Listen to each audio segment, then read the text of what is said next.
Hey everybody, thanks again for tuning into Spreeisms, my vlog all about mental health and finding ways to protect your peace. I am Kirsten Spreewell, aka Spree, your resident therapist, and the topic of today is self-awareness. Now, self-awareness is really the ability to focus in on and objectively assess what your morals are, whether your morals and actions align, how you affect people when you speak or engage with them. All of these things are self-awareness, really what you're feeling.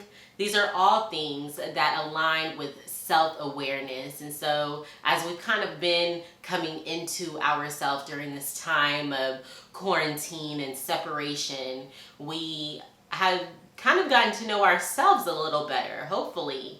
And so I want to talk about these things that we either should have or are doing, and things that we can actually implement as well to our processes of connecting with self.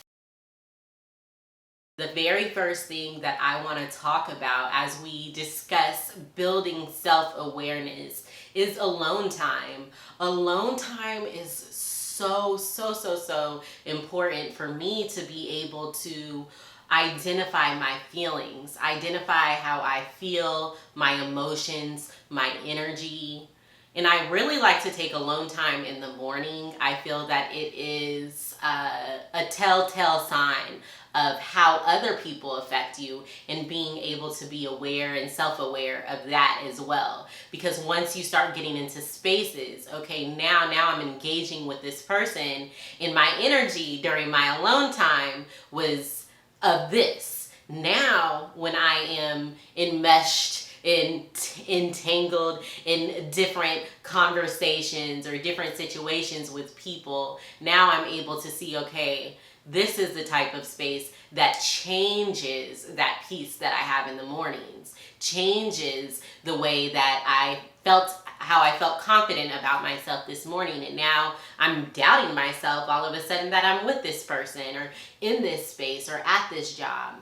So really being able to have alone time and get to know who you are without all the other layers, you're able to really identify what might need to be removed from your energy, removed from your space, your surroundings, removed from your circle. Okay? These are the telltale signs that you get. And it is only when you really get that alone time, when you strip away all of these different layers, that you see what feelings and emotions these layers start to bring on to you. Another thing with alone time is really being able to explore and really identify, why do I feel this way? Having these conversations with yourself is important during your alone time. And sometimes if I'm in a room by myself and I'm really having alone time, you can kind of talk to yourself, right? You can write these things down. And so that goes to my second point of journaling. Journaling builds so much self-awareness, and it is a form of meditation, right? All of these thoughts and feelings that you have, pouring them out onto paper, it really allows for an opportunity for you to read these things back, seeing how you feel, seeing the trends of the thought processes and the perspectives that you have is really important to dissect and just either be conscious of, or to pull them apart and say, okay, where does this really come from? Because I keep feeling like people are against me in my journal as I read back. I keep feeling that some sense of entitlement in my journal as I read back.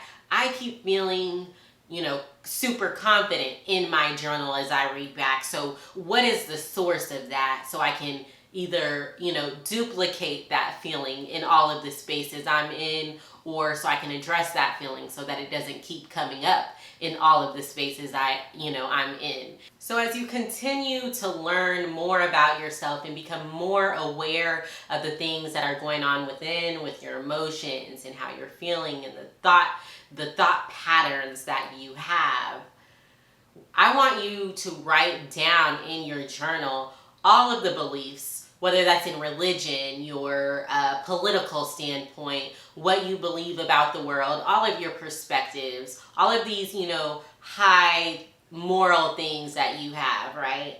You're going to write all of those down on a list, and then you're going to black out. We're just going to black Sharpie it out, the ones that are outdated. These beliefs and perspectives that you have that are outdated. I always give a very, basic example of, with me, everybody in my family, like, nobody likes cats. Nobody is a cat person.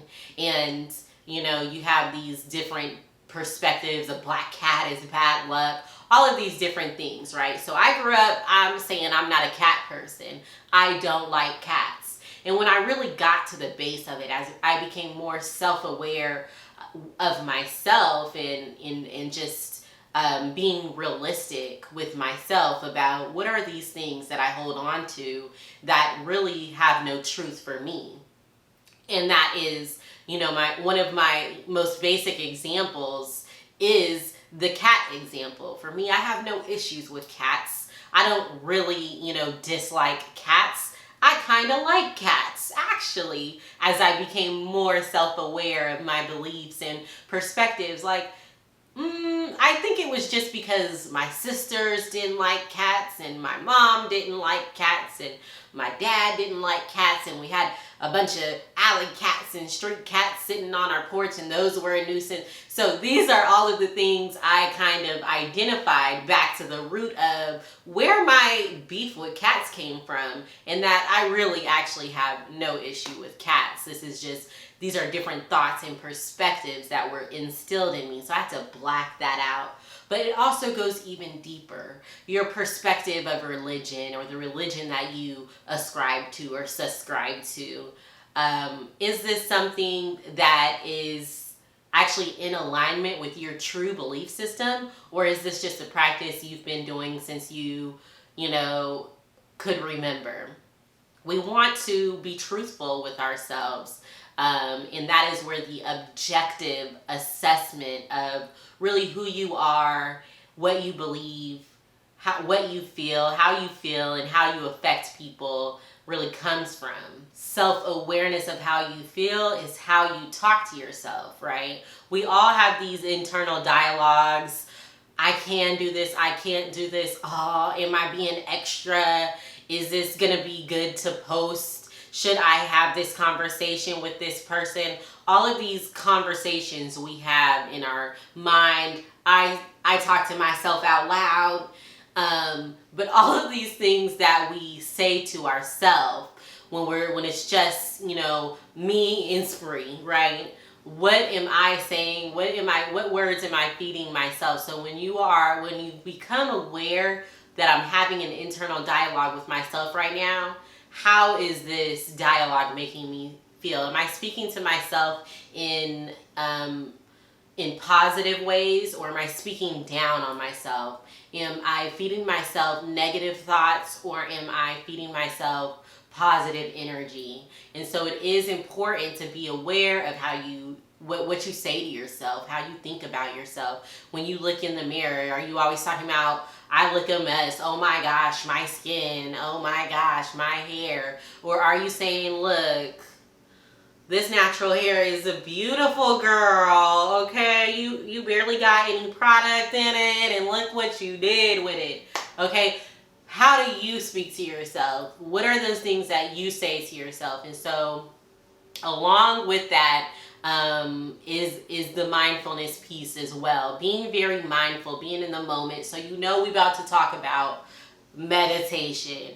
And I'm always going to advocate for that, whether I'm off on my meditation game, or I am, actively practicing. I'm always going to say that is something that has helped me build self-awareness of really how am I feeling right now, and also being able to soothe yourself when you are feeding yourself negative things. Let me come into a space of meditation.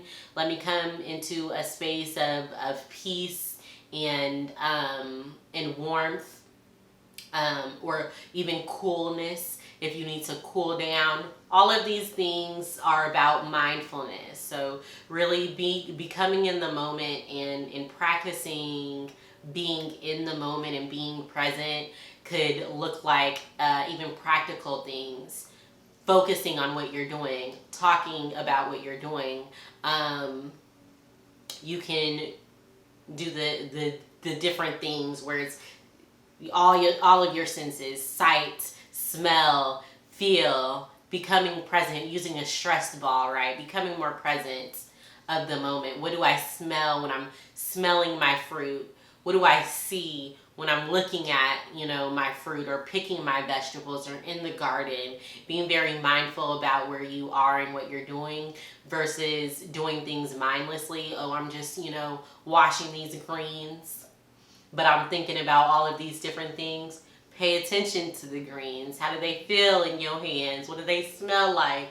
What are you washing off? Do you see the dirt coming off? These are mindful practices. Just practicing being in this moment. Not, oh, I gotta pull my phone out and take a picture of this. That's the mindlessness. That's secondhand, that second nature things that we do, right? And so we want to practice, even in our daily activities, being in the moment so we can observe the moment, right?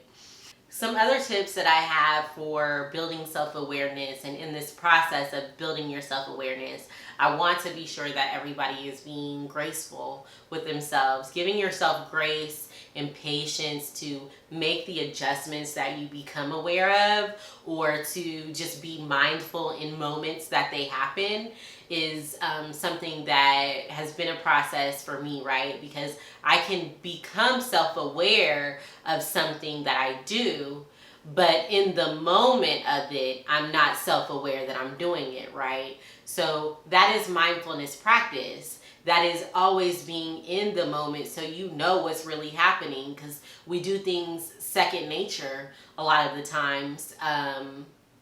Even some people lie second nature and they don't even realize you lying right now, bro. You lying.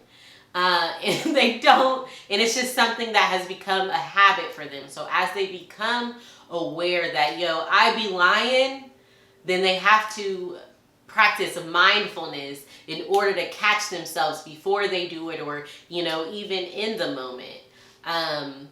So really be graceful with yourself. Be patient with yourself and others, as we all are learning these things about ourselves and trying to make the adjustments. So I don't want the video to be too long, so the last thing that I will say is taking inventory. Taking inventory of how you affect people, right? How do I affect people? I have become very self-aware throughout my whole entire life that I can come off very aggressive in my tone. So in being mindful and in being aware, I even prepare conversations and practice softening my tone, because I know and I am very aware that I affect people that way, right? So taking inventory from people that you trust, from your friends, right? Some people just gonna hate on you. Some people, if you ask them, they might not be good sources. You got to take what they say with a grain of salt, right? But being very aware of how you affect people does take asking people, or even seeing how they respond when you walk in a room. Are people excited to see you? Are people, avoiding you? What is really going on in these exchanges that you have with people that you might not even be aware of. So ask your friends, how do I make you feel? When I call you, are you excited to hear from me? Are you like, oh, she about to ask for something? I don't feel like that right now. You know, how many people actually answer your call on the first ring, or do they get back to you when they can? What does that look like? So really taking inventory of how you affect people is going to be, you know, my very last tip for the day, even though I can go on and on and on about this. But what are some things, you guys can put them down in the comments and share your process of getting to know self, and observing and being objective about your assessment of who you are and what you do. I want to know your things down in the comments as well. But until next time, I wish you all your version of success, happiness, and peace.